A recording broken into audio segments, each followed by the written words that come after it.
Hello everyone, welcome to our channel. My self सृष्टि अग्रवाल। तो एक बार फिर से स्वागत है आपके अपने चैनल स्कूल राज थ्योरी में।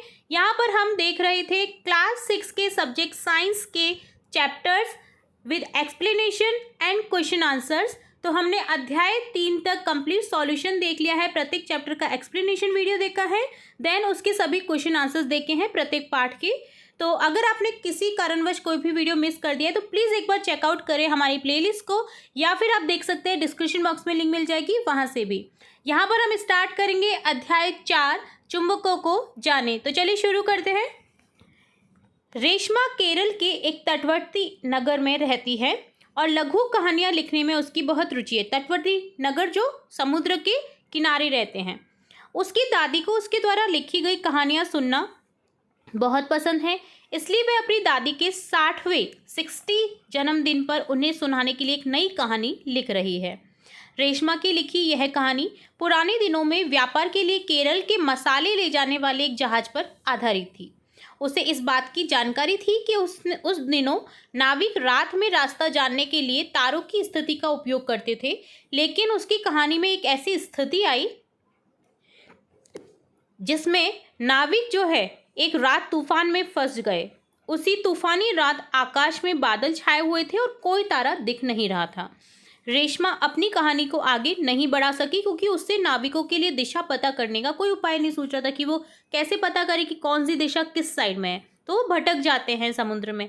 उसने इंटरनेट और अपने विद्यालय की पुस्तकालय में इस विषय में जानकारी खोजी और उसने पाया कि यात्री दिशा जानने के लिए चुंबकीय दिक्सूचक, जिसे कंपास कहा जाता है, नामक यंत्र का उपयोग करते थे। ठीक है, तो यद्यपि रेशमा ने ऐसे पेंसिल बॉक्स और पर्स देखे हुए थे जो चुंबक का उपयोग करके बंद होते थे। इसके साथ ही उसके विद्यालय में एक ऐसा लेखन बोर्ड था, यानी सूचना पट, जिसके साथ चुंबक वाला डस्टर चिपका रहता था। लेखन बोर्ड जो लिखने के लिए राइटिंग पैड रहता है वो, और सूचना बोर्ड भी आपने देखा होगा कई मैग्नेट्स वाले रहते हैं। लेकिन उसने कभी इन वस्तुओं पर ध्यान नहीं दिया था।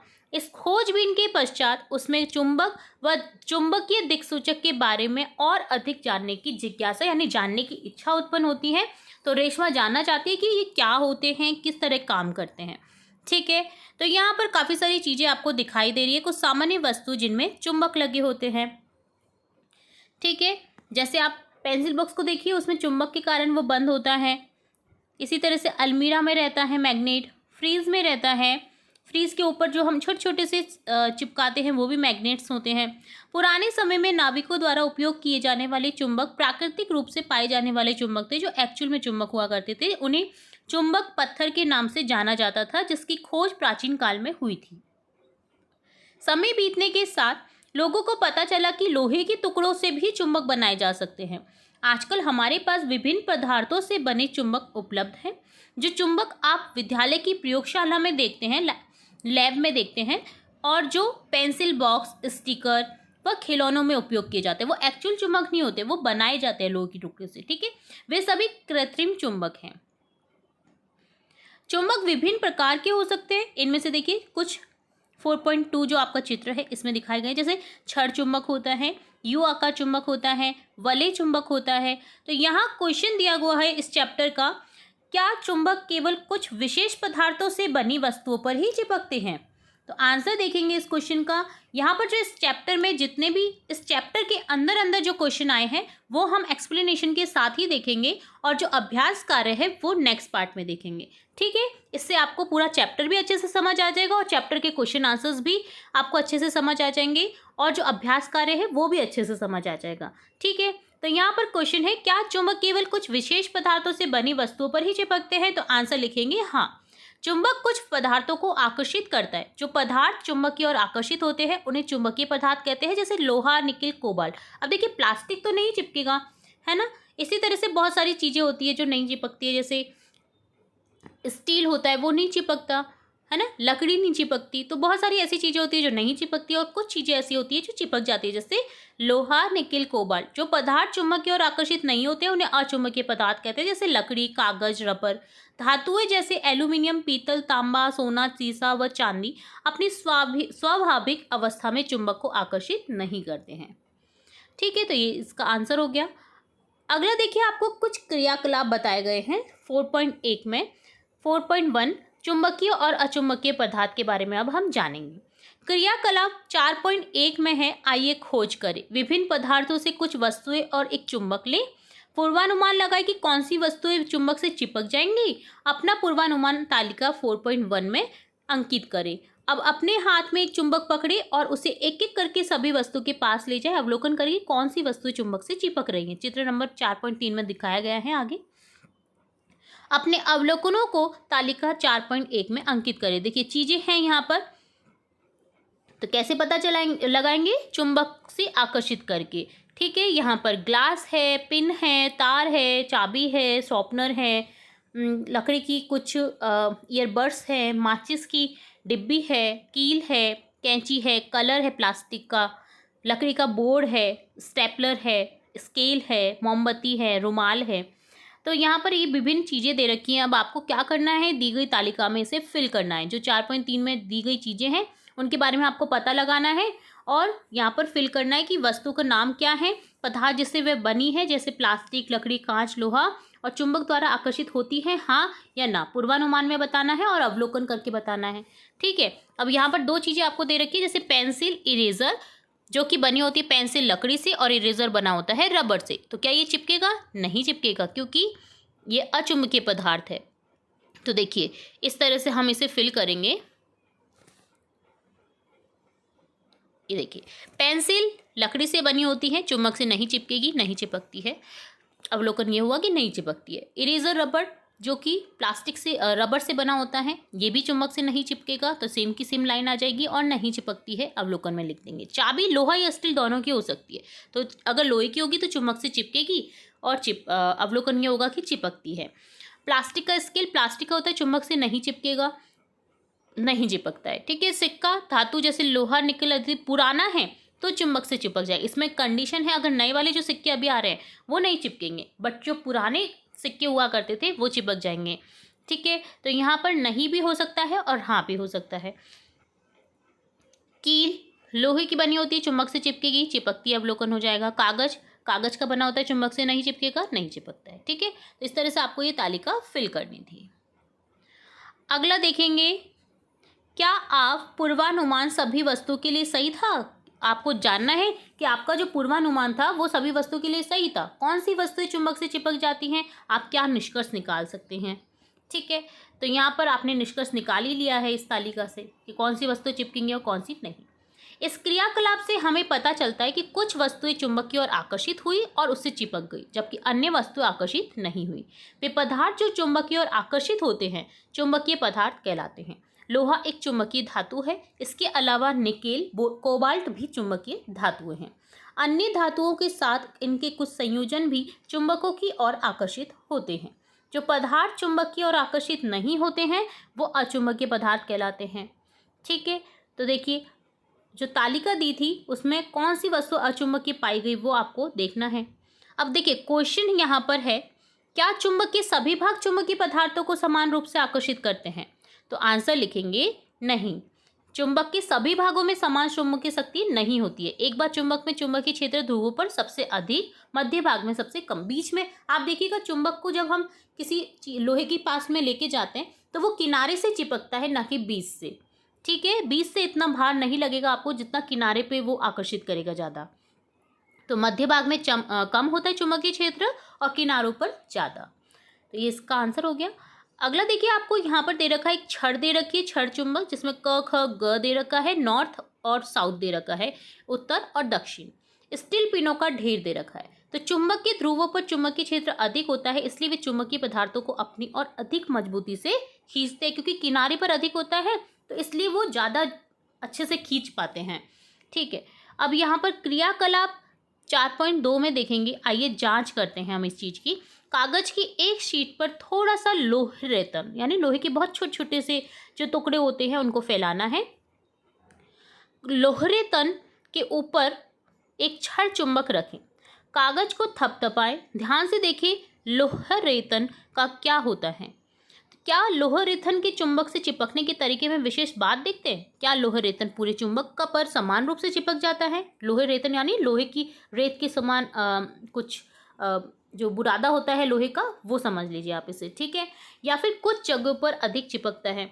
हम देख सकते हैं लोह रेतन सबसे अधिक चुंबकों के सिरों पर चिपकता है, जैसा 4.4 में आप देख पा रहे हैं। यह चुंबक के शेष भाग पर कम चिपकता है। देखिए बीच में बिल्कुल ना के बराबर चिपका है, बट किनारी पर चिपका है।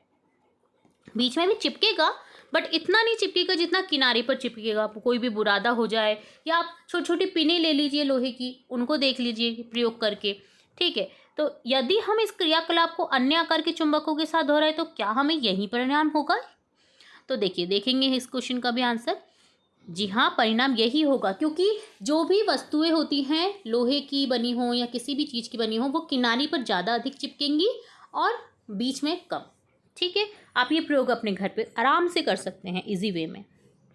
अब यहाँ है चुंबक के इन सिरों को चुंबक के दो ध्रुव, उत्तरी ध्रुव और दक्षिणी ध्रुव कहा जाता है। देखिए आप देख पा रहे हैं नॉर्थ साइड और साउथ साइड।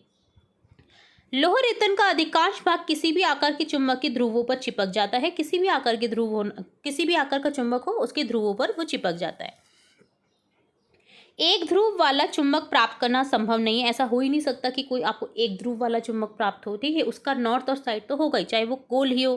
भले ही किसी चुंबक को कितने भी छोटे छोटे टुकड़ों में तोड़ दिया जाए, छोटे से छोटे टुकड़े में भी उत्तरी और दक्षिणी दोनों ध्रुव हमेशा विद्यमान रहते हैं। चुंबकीय ध्रुव हमेशा जोड़े में होते हैं, एक उत्तरी ध्रुव और एक दक्षिणी ध्रुव। एकल उत्तरी ध्रुव या एकल दक्षिणी ध्रुव का कोई अस्तित्व नहीं होता है। क्या हम एक ध्रुव वाला चुंबक प्राप्त कर सकते हैं? तो यहाँ क्वेश्चन पूछा है कि क्या हम एक ध्रुव वाला चुंबक प्राप्त कर सकते हैं, तो इसका आंसर हो जाएगा एक ध्रुव वाला चुंबक प्राप्त करना संभव नहीं है, ठीक है। तो देखिए यहाँ पर आंसर वैसे तो हमने देख ही लिया है, पर फिर भी आप लिखित वे में इस तरह से दे सकते हैं, नहीं, केवल एक ध्रुव वाला चुंबक ढूंढना संभव नहीं है। प्रत्येक चुंबक में दो ध्रुव होते हैं, उत्तर दक्षिण। चुंबकीय ध्रुव हमेशा जोड़े में मौजूद रहता है, स्वतंत्र रूप से मौजूद नहीं हो सकते। अगर किसी चुंबक को दो या दो से अधिक चुंबकों में तोड़ा जाए तो हर टुकड़े में एक उत्तरी और दक्षिणी ध्रुव बनेगा। जैसे देखिए आप इस तरह से देख पा रहे हैं चित्र 4.14 में। यहाँ पर देखिए नॉर्थ और साउथ को डिवाइड कर दिया, बट फिर दो टुकड़ों में बट करके फिर इसका नॉर्थ और साउथ अलग अलग जो पार्ट्स है उसमें बन गया है, ठीक है। तो इस तरह से आप देख पा रहे हैं। अगला यहाँ पर पेज है, चुंबक के इन सिरों को चुंबक के दो ध्रुव, उत्तरी ध्रुव और दक्षिणी ध्रुव कहा जाता है। ये हमने देख ही लिया है कि दो ध्रुव होते हैं इसके, नॉर्थ साइड और साउथ साइड। कितनी भी पार्ट्स में आप इसे डिवाइड कर लेंगे मैग्नेट को, तो भी उसका नॉर्थ और साउथ साइड हमेशा वर्तमान रहेगा, ठीक है। तो इस क्वेश्चन का आंसर भी हमने देख लिया कि क्या हम एक ध्रुव वाला चुंबक प्राप्त कर सकते हैं, नहीं। अगला बात करेंगे 4.3 में दिशाएं ज्ञात करना, कि किस तरह से हम चुंबक की हेल्प से दिशाएं ज्ञात कर सकते हैं कि कौन सी नॉर्थ साइड है, कौन सी साउथ साइड है, कौन सी वेस्ट है, कौन सी ईस्ट है। चित्र नंबर 4.5 में दर्शाए अनुसार एक छड़ चुंबक के मध्य में एक धागा बांधकर इसे लटकाए। जब तक चुंबक क्षैतिज रूप से संतुलित ना हो जाए तब तक आप डोरी की स्थिति को समायोजित करें। आपको इस तरह से सेट करना है कि वो बीच में एक तरह से स्थिर सा हो जाए। तो देखिए अब चुंबक को क्षैतिज दिशा में, क्षैतिज यानी सीधी दिशा में धीरे से घुमाएं, इसे विश्राम की स्थिति में आने दें, यानी इसे रुकने दें। फर्श या फर्श से चिपके कागज के टुकड़े, फर्श है और फर्श से चिपके कुछ कागज के टुकड़े हैं, पर चुंबक के सिरों के अनुरूप स्थिति को चिन्हित करें। तो कैसी स्थिति क्या रही वो आपको चिन्हित करना है। फर्श पर इन दोनों बिंदुओं को एक रेखा से जोड़ें। यह रेखा उस दिशा को दर्शाती है जिस दिशा में चुंबक विश्राम की स्थिति में था। स्वतंत्र रूप से लटका हुआ जो कि छड़ आपको चुंबक दिख रहा है इस तरह से। अब फिर से चुंबक के एक सिरे पर हल्का सा धक्का देकर उसे घुमाएं, उसकी विश्राम की स्थिति में आने का प्रतीक्षा करें। अब यह देखें कि क्या चुंबक उसी रेखा के अनुदिश विराम अवस्था में ठहरता है। तो वह कौन सी दिशा है जिसके अनुदिश चुंबक की विराम अवस्था में ठहरता है, हम इसे कैसे पता कर सकते हैं। तो यदि हम सूर्य के उदित होने या अस्त होने की दिशा पर ध्यान देते हैं तो हमें लगभग अनुमान हो जाता है कि पूर्व या पश्चिम दिशा किधर है, क्योंकि पूर्व दिशा में जो है सूरज निकलता है, उगता है और पश्चिम दिशा में अस्त होते हुए नजर आता है। तो आप दिशा का अनुमान इजीली लगा सकते हैं सूरज को देख करके। इसलिए हम उस रेखा की दिशा का पता लगा सकते हैं जिसके अनुदिश जो है चुंबक ठहरता है। तो देखिए यहाँ पर इस क्वेश्चन का आंसर ये हो जाएगा कि स्वतंत्र रूप से लटका हुआ छड़ यानी चुंबक हमेशा उत्तर दक्षिण दिशा में विराम अवस्था में ठहरता है, यानी नॉर्थ और साउथ दिशा में वो विराम अवस्था में यानी स्टॉप होता है। तो इसका देखिए दिशा का पता लगाना कैसे कर सकते हैं हम, सूर्य की उदय होने और अस्त होने की दिशा पर अगर ध्यान देते हैं तो हमें पूर्व या पश्चिम का अनुमान हो जाता है। इसी तरह से जिस दिशा में चुंबक ठहरता है तो वो दिशा हमें पता चल जाती है कि ये नॉर्थ है और ये साउथ है। चुंबक का व्यवहार, जब एक छड़ चुंबक को स्वतंत्र रूप से लटकाया जाता है, उसे घुमाया जाता है, तो वह हमेशा उत्तर दक्षिण दिशा में आकर रुकता है। इसलिए ऐसा इसलिए होता है क्योंकि पृथ्वी जो है स्वयं एक विशाल चुंबक की तरह व्यवहार करती है। पृथ्वी जो है वो स्वयं मैग्नेट की तरह रिएक्ट करती है, जिसका अपना चुंबकीय क्षेत्र होता है जो चुंबक को उत्तर दक्षिण दिशा में संरेखित रखता है। तो स्वतंत्र रूप से लटका हुआ चुंबक जो है उत्तर दक्षिण दिशा में ठहरता है, ये हमने आंसर देख लिया है। चुंबक का वह सिरा जो उत्तर की ओर इंगित करता है उसे चुंबक का उत्तरोन्मुखी ध्रुव या उत्तरी ध्रुव कहा जाता है। अब आपको पूर्व पश्चिम तो पता ही है, तो आप नॉर्थ और साउथ देख सकते हैं कि कहाँ पर होगा। दूसरा सिरा जो दक्षिण की ओर इंगित करता है वो होता है दक्षिणोमुखी या दक्षिणी ध्रुव। स्वतंत्र रूप से लटका हुआ चुंबक उत्तर दक्षिण दिशा में ठहरता है क्योंकि हमारी पृथ्वी स्वयं एक विशाल चुंबक की तरह व्यवहार करती है, हमने पहले भी देखा है नोट्स में। इस क्रियाकलाप को छड़ चुंबक के स्थान पर लोहे की एक छोटी छड़ के साथ दोहराएं। आप इसे लोहे की छड़ के साथ में भी दोहरा सकते हैं, जैसा ये चुंबक की छड़ के साथ में किया है इसी तरह से। आप क्या देखते हैं, क्या ये छड़ हमेशा उत्तर दक्षिण दिशा में ठहरेगी? ऐसा नहीं है, ये किसी भी दिशा में ठहर सकती है। इसका तात्पर्य केवल चुंबक ही हमेशा उत्तर दक्षिण दिशा में ठहरते हैं, और कोई अगर आप प्रयोग करेंगे तो वो ऐसा नहीं करेगा। ठीक है, तो इससे ये पता चलता है कि हमारे पास चुंबक का होना अति आवश्यक है जब भी हम दिशा ज्ञान करें। तो यह क्रियाकलाप हमें ये जांचने का एक तरीका प्रदान करता है कि धातु का कोई टुकड़ा चुंबक है या नहीं। अगर चुंबक होगा तो वो इसी दिशा में ठहरेगा उत्तर दक्षिण में, बट अगर नहीं होगा तो वो किसी भी दिशा में ठहर सकता है। स्वतंत्र रूप से लटके चुंबक का हमेशा उत्तर दक्षिण दिशा में रुकने के गुण का उपयोग दिशाएं जानने के लिए किया जाता है। इसी आधार पर पुराने समय में दिशाएं जानने के लिए चुंबकीय दिक्सूचक जो कंपास होता था नामक एक छोटा यंत्र विकसित किया गया था। इसमें सुई के आकार का, यानी देखिए 4.6 में आपको दिखाया गया एक कंपास चुंबकीय दिक्सूचक, जिसमें सुई के आकार का एक छोटा यंत्र विकसित किया गया। ठीक है, चुंबकीय दिक्सूचक जो होता है कि सुई उत्तर दक्षिण दिशा को इंगित करती है कि कहाँ पर नॉर्थ है और कहाँ पर साउथ। हमेशा आप देखेंगे, किसी भी कंपास को उठाकर देख लीजिए, सुई हमेशा आपको नॉर्थ साउथ में ही दिखेगी। दिक्सूचक को उस स्थान पर रखा जाता है जहां हम दिशाएं जानना चाहते हैं। आप जिस भी स्थान की दिशा जानना चाहें वहां पर आप इस कंपास को ले जाएं, आपको पता चल जाएगा कि कौन सा नॉर्थ है, कौन सा साउथ है। कुछ समय पश्चात इसकी सुई उत्तर दक्षिण दिशा के अनुदिश रुक जाती है। इसके बाद दिक्सूचक बॉक्स को धीरे धीरे तब तक घुमाया जाता है जब तक डायल पर अंकित उत्तर और दक्षिण सूर्य के साथ सुई के साथ संरेखित नहीं हो जाते। अब उस स्थान पर सभी दिशाएं डायल पर दर्शाई दिशाओं के अनुसार होती हैं। ठीक है, तो इससे आप पता कर सकते हैं कि साउथ कहाँ पर है, नॉर्थ कहाँ पर है, ईस्ट कहाँ पर है और वेस्ट कहाँ पर है।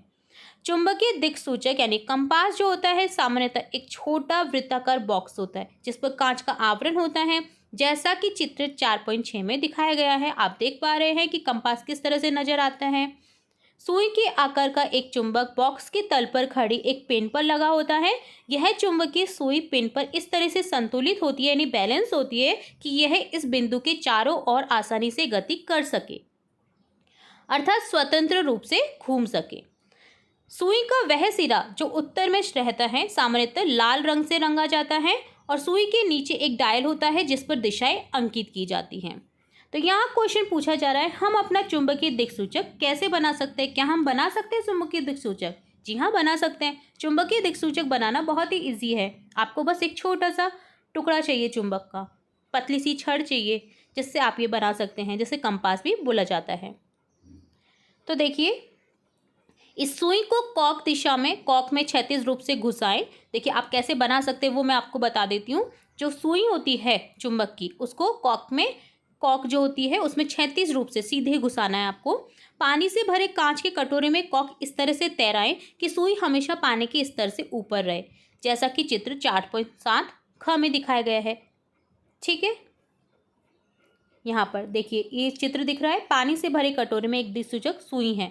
तो ये एक तरह से बेसिकली कंपास ही बनाने का प्रयोग किया जा रहा है। जब सुई रुक जाती है तो आपका चुंबकीय दिक्सूचक उपयोग के लिए तैयार है। ध्यान दें सुई के दोनों सिरे कौन कौन सी दिशा इंगित कर रही हैं वो आपको देखना है। तो देखिए निर्माण कर सकते हैं जैसे कुछ वस्तुएं, जैसे कॉर्क का टुकड़ा हुआ, सिलाई के काम आने वाली लोहे की सुई हुई, एक स्थायी छड़ चुंबक हुआ, एक कांच का कटोरा लेना है और एक पानी लेना है आपको। सिलाई के काम आने वाली लोहे की सुई जो होती है लकड़ी की मेज पर रखें। सुई के एक सिरे पर छड़ चुंबक का कोई एक ध्रुव रखें, जैसा 4.7 क में दिखाए अनुसार। चुंबक को सुई पर उसकी लंबाई की अनुदिश खींचें। जब यह दूसरे सिरे पर पहुंच जाए तो इसे ऊपर उठाएं। बिना चुंबक के ध्रुव बदले उसे सुई के उसी सिरे पर लाएं जहां से शुरुआत की थी। देखिए इसी तरह से आपको करते हुए जाना है। इस प्रक्रिया को कम से कम 30 से 40 बार दोहराएं। सुई के पास थोड़ा सा लोह रेतन या स्टील की पिनें लाएं। अगर पिन या लोह रेतन सुई की ओर आकर्षित हो जाते हैं तो इसका अर्थ है कि सुई जो है वो चुंबक बन जाती है। सुई बन गई है चुंबक आपकी। इस सुई को कॉर्क में क्षैतिज रूप से घुसाएं। अब देखिए जो चुंबक की छड़ हमने बनाई है उसको आप क्या करेंगे, अब कॉर्क में घुसा देने हैं। पानी से भरे कांच के कटोरे में इस कॉर्क को इस तरह से तैराएं कि सुई हमेशा पानी के स्तर से ऊपर रहे। ठीक है, जैसा कि चित्र ख में दिखाया गया है 4.7 ख में। जब सुई रुक जाती है तो आपका चुंबकीय दिक्सूचक प्रयोग के लिए तैयार है। ध्यान दें सुई के दोनों सिरे कौन कौन सी दिशा इंगित करते हैं। कॉर्क धीरे से घुमाएं, इसके रुकने की प्रतीक्षा करें, इसे कई बार दोहराएं। क्या सुई के सिरे हमेशा एक ही दिशा में इंगित करते हैं, ये आप देख सकते हैं। ठीक है, तो ये प्रयोग हुआ, ये आप घर पर इजी वे में कर सकते हैं। हर किसी के पास में कपड़े की जो सिलने वाली सुई होती है वो तो होती हैं। अब चुंबक से आप किस तरह से आपको बनाना है वो आपको ध्यान देना है। लकड़ी का छोटा सा टुकड़ा लेना है। ठीक है, 4.4 में दिया गया है चुंबकों के बीच आकर्षण और प्रतिकर्षण। देखिए कुछ चीजें आकर्षित करती है, चुंबकों के ध्रुव जो होते हैं आपस में कुछ आकर्षित करते हैं बट कुछ प्रतिकर्षित करते हैं, दूर हटते हैं वो। तो ऐसा क्यों होता है, तो देखिए आधुनिक दिक्सूचक 4.6 में जैसा आपको दिखाया गया था कंपास के व्यापक उपयोग से बहुत पहले आपके द्वारा बनाई गई दिक्सूचक सुई जो कि आपका 4.7 ख में दिखाई दे रहा है, जैसा एक उपकरण भारतीयों द्वारा समुद्र में नाव के संचालन के लिए उपयोग में लाया जाता था। इसमें मछली के आकार का एक चुंबकीकृत लोहे का टुकड़ा होता था जिसे तेल के बर्तन में रखा जाता था। इसे मत्स्य यंत्र या मत्स्य यंत्र कहा जाता था। आप जानते हैं ये बहुत ही इंपॉर्टेंट बात है कि किस तरह से वो लोग यूज़ किया करते थे नाव को संचालित करने के लिए। तो इसी तरह का एक कंपास यूज़ में लिया जाता है क्योंकि उस समय कंपास नहीं रहते थे तो वो इस तरह से यूज़ करते थे दिशाओं को जानने के लिए। तो क्वेश्चन है यहाँ पर, जब हम दो चुंबक एक दूसरे के पास लाते हैं तो क्या होता है, तो देखिए प्रयोग करते हैं इसका भी। बात करेंगे क्रियाकलाप 4.5 में। दो ऐसे छड़ चुंबक लेने हैं जिन पर उत्तरी नॉर्थ और दक्षिणी एस ध्रुव अंकित हो। इन्हें चुंबक 1 व चुंबक 2 के रूप में चिन्हित करें। चुंबक 1 के लंबे भाग को 5-6 गोल आकार की पेंसिलों के ऊपर रखें, जैसे चित्र 4.8 1 मतलब क में दिखाया गया है। ठीक है, इस तरह से आपको रखना है। अब चुंबक जो दूसरा है, सेकंड चुंबक है, का एक सिरा पेंसिलों पर रखें और चुंबक 1 के सिरे के पास लाएं। सुनिश्चित करें कि दोनों चुंबक एक दूसरे को स्पर्श ना करें। अब देखिए कि क्या होता है। इसके बाद चुंबक सेकंड जो है का दूसरा सिरा को चुंबक 1 के उसी सिरे के पास लाए, जैसे 4.8 ख में दिखाई गया है। क्या पेंसिलों पर रखा चुंबक एक गतिमान हो जाता है? क्या यह हमेशा पास आने वाले चुंबक की दिशा में गति करता है? इन अवलोकनों से क्या निष्कर्ष निकलता है? तो देखिए आप ये प्रयोग इजीली कर सकते हैं कि क्या खिसक रहा है या फिर दूर जा रहा है। देखिए एक में खिसक रहा है नॉर्थ और साउथ में, बट सेम अगर दिशा है एस तो देखिए चुंबक जो है वो दूर जा रहा है। ठीक है, तो इससे क्या निष्कर्ष निकलता है, आप देखेंगे कि दो चुंबकों के असमान ध्रुव यानी नॉर्थ और साउथ, अर्थात एक चुंबक का उत्तरी ध्रुव और दूसरे चुंबक का दक्षिणी ध्रुव एक दूसरे को आकर्षित करते हैं। ठीक है, अट्रैक्ट करते हैं। दोनों चुंबकों के समान ध्रुव अर्थात साउथ साउथ या नॉर्थ नॉर्थ दोनों चुंबकों के उत्तरी ध्रुव या दोनों के दक्षिणी ध्रुव एक दूसरे को प्रतिकर्षित करते हैं। ठीक है, डिस्ट्रैक्ट करते हैं, दूर भगाते हैं एक दूसरे को। ठीक है, तो ये प्रयोग आप इजीली कर सकते हैं। इससे आपको अपने क्वेश्चन का आंसर भी मिल गया है। किसी एक चुंबक के स्थान पर लोहे की छड़ से इसी क्रियाकलाप को आप दोहरा सकते हैं। आप पाएंगे कि लोहे की छड़ की दोनों सिरे चुंबक के उत्तरी और दक्षिणी ध्रुव दोनों ध्रुव द्वारा आकर्षित होंगे। इस क्रियाकलाप से हमें पता लगता है कि किसी चुंबक को उसके प्रतिकर्षण के गुण से पहचाना जा सकता है। अगर प्रतिकर्षण गुण पाया जा रहा है उसमें, तो समझिए कि वो चुंबक है। क्रियाकलाप 4.6 में देखेंगे एक प्रयोग। एक चुंबकीय दिक्सूचक यानी कंपास और एक छड़ चुंबक लेनी है। एक क्षैतिज सतह पर, सीधी सतह पर चुंबकीय दिक्सूचक रखें। इसकी सुई के विरामावस्था में आने की प्रतीक्षा करें, यानी वो ठहरने की प्रतीक्षा करें उसकी सुई को। अब धीरे धीरे छड़ चुंबक का उत्तरी ध्रुव दिक्सूचक सुई के उत्तरी ध्रुव के पास लाए, जैसा कि 4.9 में दिखाया गया है। देखिए, तो दिक्सूचक सुई का अवलोकन करना है। आप क्या देखते हैं कि क्या सुई विक्षेपित होती है, क्या चेंज होती है? यदि हाँ, तो किस दिशा में विक्षेपित हुई? अब छड़ चुंबक के दक्षिणी ध्रुव के साथ उपरोक्त चरण दोहराएं। क्या आप इस बार कोई अंतर देखते हैं? तो यहाँ पर क्वेश्चन हो जाएगा कि दिक्सूचक की सुई भी एक चुंबक है। यदि कोई चुंबक इसके समीप लाया जाए तो क्या वह भी यही व्यवहार दिखाएगा जैसे चुंबक दिखाता है? तो देखिए, आप प्रयोग से देख सकते हैं दिक्सूचक सुई और एक छड़ चुंबक। तो देखिए, नॉर्थ एक दूसरे को डिस्ट्रैक्ट कर रहे हैं। देखिए, सुई विक्षेपित हो जाती है, जबकि साउथ नॉर्थ में जब सुई आती है तो देखिए विक्षेपित नहीं हो रही, वो अट्रैक्ट हो रही है, यानी उसके करीब जा रही है। तो इसका अर्थ क्या है? जब चुंबक का उत्तरी ध्रुव दिक्सूचक के सुई के उत्तरी ध्रुव के पास लाया जाता है तो ये दूर चला जाता है, जैसा कि आपको क में दिखाई दे रहा है। जब चुंबक का दक्षिणी ध्रुव दिक्सूचक सुई के उत्तरी ध्रुव के पास लाया जाता है तो ये पास आ जाता है, जैसा ख में दिखाई दे रहा है। तो मान लीजिए हम दिक्सूचक सुई और चुंबक के बीच लकड़ी का एक टुकड़ा रखते हैं, तो क्या इससे दिक्सूचक सुई के विक्षेपण को कोई प्रभाव पड़ेगा? यानी इसके बीच में अगर कोई हम इसका डिस्ट्रैक्ट करने के लिए कुछ और चीज़ें रख दे, जैसे कोई पत्ता रख दे या लकड़ी रख दे, तो क्या ये सेम व्यवहार करेगा? तो इसका हम अब प्रयोग करेंगे। तो देखते हैं, क्रियाकलाप 4.6 के पहले या दूसरे भाग को आप दोहराना है। छड़ चुंबक दिक्सूचक, जो चुंबकीय दिक्सूचक हो, छेड़े बिना उनके मध्य, आपको जो ये चित्र में दिखाई दे, उनके मध्य लकड़ी का एक टुकड़ा चित्र 4.10 में दिखाए अनुसार रखना है, जैसा आपको दिखाई दे रहा है। ठीक है, इस तरह से लकड़ी का टुकड़ा रख देना है। अब दिक्सूचक सुई को ध्यान से देखना है। क्या लकड़ी का टुकड़ा मध्य में रखने से दिक्सूचक सुई के प्रभाव, कोई विक्षेपण पर कोई प्रभाव हुआ? देखिए, क्या हुआ है? नहीं होगा। अपने अवलोकन को 4.2 में आपको अंकित करना है।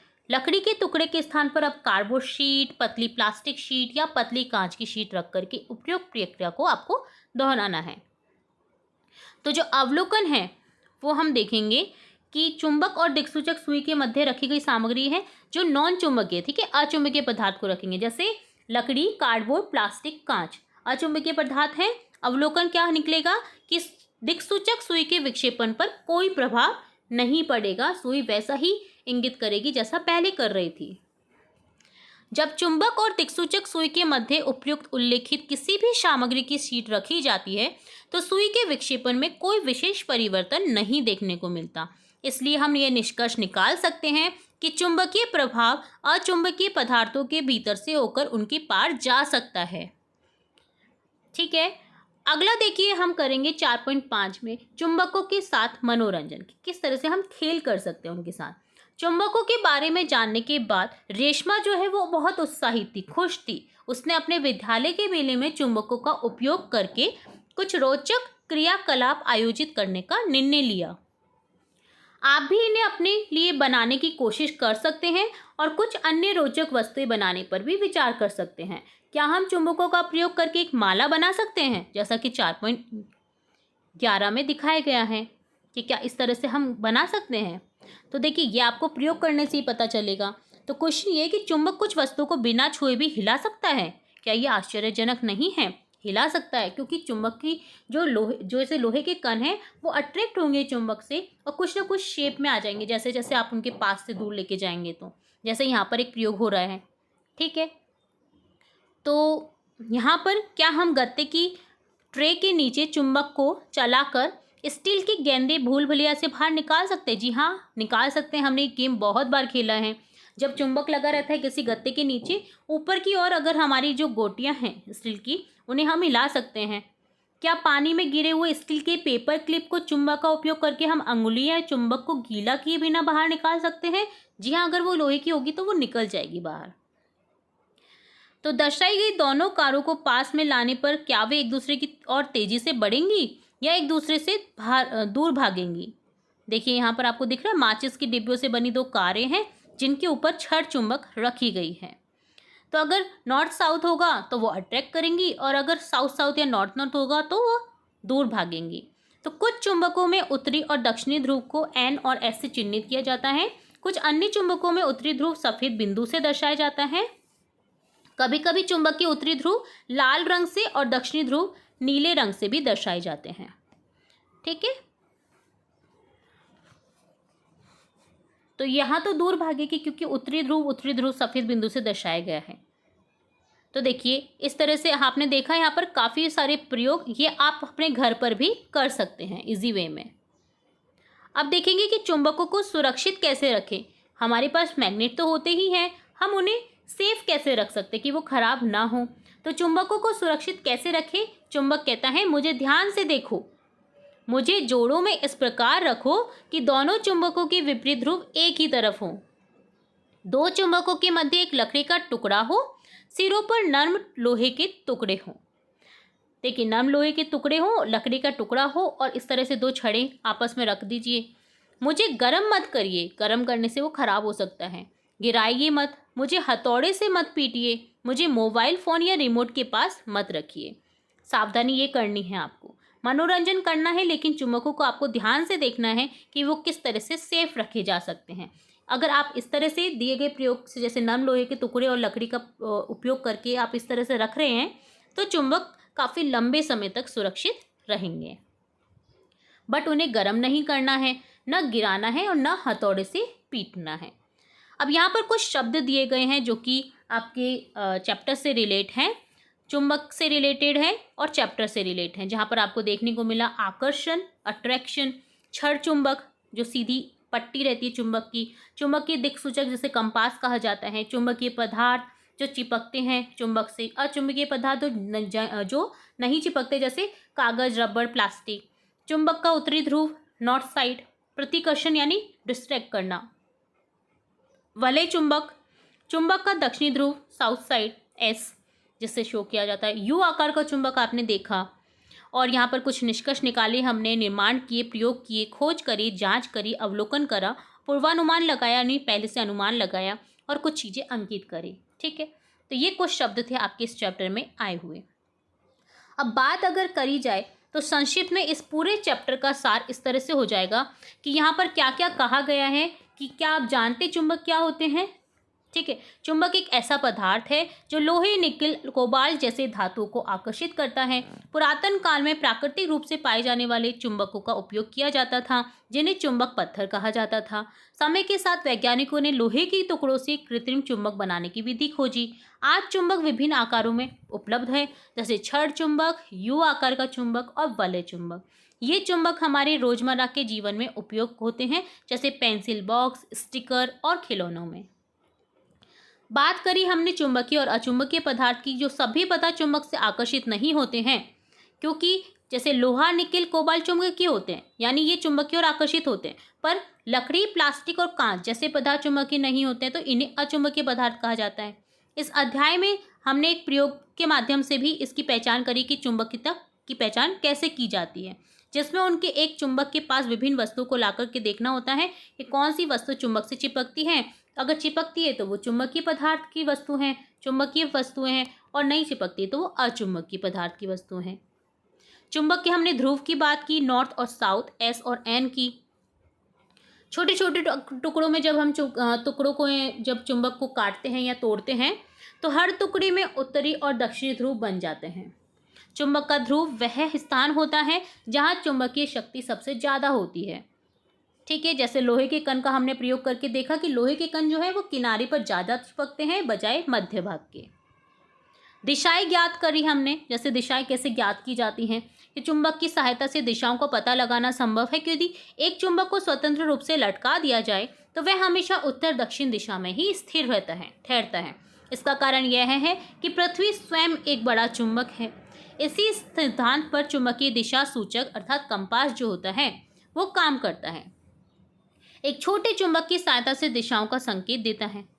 चुंबकों के बीच हमने आकर्षण देखा और प्रतिकर्षण देखा। अगर नॉर्थ नॉर्थ है, साउथ साउथ है, अगर एक ही ध्रुव है अगर दोनों चुंबक के, तो वो दूर भागेंगे एक दूसरे से। और अगर उत्तरी और दक्षिणी ध्रुव साउथ नॉर्थ या नॉर्थ साउथ है तो वो अट्रैक्ट करेंगे यानी आकर्षित करेंगे एक दूसरे को। ये भी हमने देखा। चुंबकीय के जो प्रभाव होते हैं उनका भी हमने अध्ययन किया कि क्या क्या अगर प्रभाव क्या होगा अगर बीच में किसी दो चुंबक के बीच में अगर हम या दिक्सूचक या कंपास या चुंबक के बीच में हम अगर लकड़ी का पट्टा लगा दें, प्लास्टिक की शीट लगा दें, तो क्या प्रभाव वैसा रहेगा जैसा हम पहले जब नहीं लगा रखा था वैसा था। तो उससे कोई प्रभाव नहीं पड़ेगा, चुंबक उसके भी पार चला जाएगा। ठीक है, जो बल है उसके पार जा करके वो सेम ही रिजल्ट हमें मिलेगा।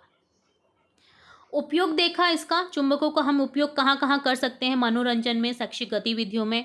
और रखरखाव कैसे जरूरी है वो भी आपने देखा कि इन्हें गर्म नहीं किया जा सकता, इन्हें पीटा नहीं जा सकता, खराब हो जाते हैं चुंबक।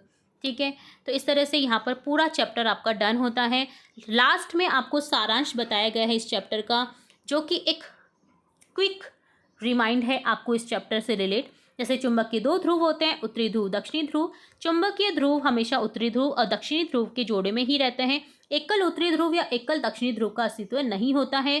चुंबकीय पदार्थ वे पदार्थ होते हैं जो चुंबकीय और आकर्षित होते हैं। अचुंबकीय पदार्थ वे पदार्थ होते हैं जो चुंबकीय और आकर्षित नहीं होते हैं। स्वतंत्र रूप से लटका हुआ चुंबक उत्तर दक्षिण दिशा में ठहरता है। चुंबकीय दिक्सूचक अर्थात कंपास की सुई उत्तर दक्षिण दिशा में ठहरती है।